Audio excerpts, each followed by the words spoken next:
సిద్ధమా సిద్ధమా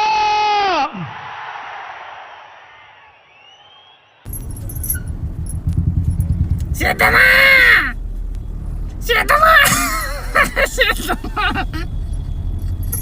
ఏంటన్నా అది? నువ్వు ఆ ఎడం చేత్తోని ఆ మైక్ని అట్లా అట్లా అట్లా కొడతా ఉంటే అదేదో సినిమాలోనే చెప్పకూడదేమో, అంత దరిద్రంగా ఉంది. అదేదో స్వీట్ వాయిస్లో మళ్ళీ సిద్ధమా అంటే ఏం చెప్పాలనుకుంటున్నావు? సిద్ధమే, నేను ఇంటికి పంపిస్తానికి సిద్ధమే, ఖచ్చితంగా సిద్ధమే అన్న.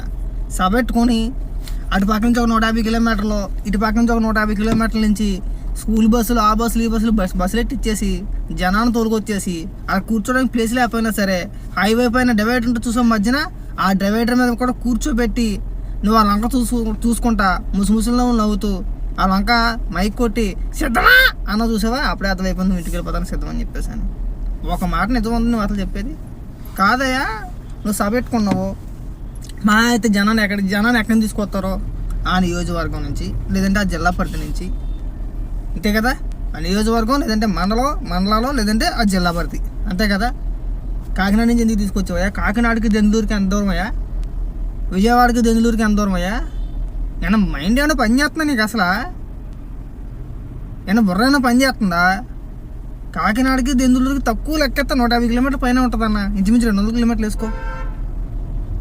నువ్వు విజయవాడ నుంచి తీసుకొచ్చి, కాకినాడ నుంచి తీసుకొచ్చి, అటుపక్క నరసాపురం, పాలకొండ నుంచి అటుపక్క నుంచి తీసుకొచ్చి అంటే నువ్వు పెట్టే బోడి సభకి ఏకంగా రాష్ట్రం నలుమూలల నుంచి కూడా చుట్టుపక్కల జిల్లాలు ఏవైతే ఉన్నాయో అక్కడి నుంచి అందరి నుంచి జనాన్ని తీసుకొచ్చి ఏం చెప్పేద్దాం అనుకున్నావు? వాళ్ళందరినీ హైవే రోడ్ మీద కూర్చోబెట్టేసి గంటల రోడ్డు నిండా ట్రాఫిక్ జామ్ చేసుకుంటా మన వెహికల్ చేష్టలు అన్నా. నువ్వు రాష్ట్రానికి ఏదైనా చేసిందని చెప్పన్నా, ఈ వెహికల్ చేష్టలు మాకు వద్దు. నవ్వుకోలేక చచ్చిపోతున్నా నీ మాటలు వింటుంటే, మాకు నవ్వు అవుతుంది నిజంగా.